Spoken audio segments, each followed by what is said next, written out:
Taoiseach, just 3 years on from the financial scandals that rocked RTE, the state broadcaster is once again embroiled in controversy.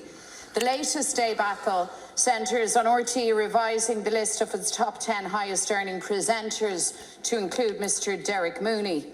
It transpires that Mr Mooney should have been on the list for the last 5 years, but his salary of almost €200,000 was kept a secret by the top brass at RTE. Strangely, in 2020, Mr Mooney's role was reclassified as a producer rather than a presenter, although the dogs in the street know that Derek Mooney is a presenter. RTE's top earners list was incorrect 8 years in a row. Transparency out the window again. People will remember the secret payments and the slush fund controversies, scandals which revealed a shocking absence of oversight in governance, exposing a culture of arrogance and entitlement. RTE top brass flahuluk with the use of public money. And despite a massive bailout and big promises from government and from RTE, what really has changed? Once again, the minister in charge of all of this, Minister O'Donovan, knows nothing. All of this latest debacle is news to him. This morning he brought legislation to Cabinet to put the broadcaster under the remit of the Comptroller and Auditor General. But this is years after the Public Accounts Committee said that this should happen. Government in slow motion. The Irish public bailed out RTE to the tune of €725 million.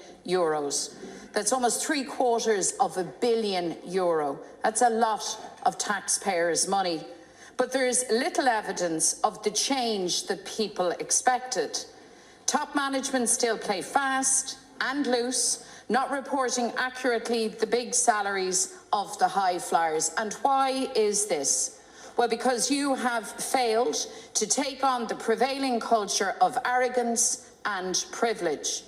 The privileges gifted by government to RTE stand in stark contrast to how you treat working people and families. A budget of €9.4 billion last October that left working people worse off, forced to watch every euro that they spend, backs to the wall trying to keep up with rising prices, doing all of the right things and yet still struggling to just get by. There's no bailout for them, no help from government, but RTE top management is handed $750 million in public money and continues to take the taxpayers for fools. We have here a tale of two Irelands. Working people playing by the rules, abandoned by government and told to tighten their belts, and top brass executives at RTE who believe the rules don't apply to them, who believe they can do what they want without consequence. This needs to be nipped in the bud. Your government needs to sort this out, Taoiseach, and fast. Rinam Winshire na Hair and RTE a Harhall, le Shockade 50 million. Masla Makashamakashan Conspo, the Staini Shadibra, a Tostrackled, is a core of Gok Ilafingen. So Taoiseach, bringing RTE under the remit of the CNAG is long overdue, but it cannot stop there. People want accountability and consequences. Do you accept, Taoiseach, that your failure to act decisively has allowed this bad behaviour at RTE, this culture of entitlement to continue? Taoiseach to respond. First of all, I do not agree with your assertions once again, because no matter what any state agency does or anybody does anything now out there, you're going to blame the government. That's your standard practice. You're going to blame the government. The government's at fault at everything. So the government must now run RTE, apparently, is your latest assertion. Just think about that and reflect on that. Is that what you are actually saying? The politicians should actually go in there and run the national public service broadcaster? That's what you're saying. Like, I know you have to do this for electoral reasons and politics and play the game. But there's a serious undercurrent here, and coming from the Sinn Féin party, that creates its own challenges in good time as well. Just put that on the record. And I would say it is unacceptable in terms of what has happened. And the Minister is out of meeting, or has met with the Director General. Today is the day that he's meeting with them. You made a comment in terms of the legislation. The Minister brought that before Cabinet today, and you again implied that he was at fault for the delay in terms of bringing that legislation. Not true. not true, because I think the Oireachtas Could you afford pre-legislation took considerable length of time.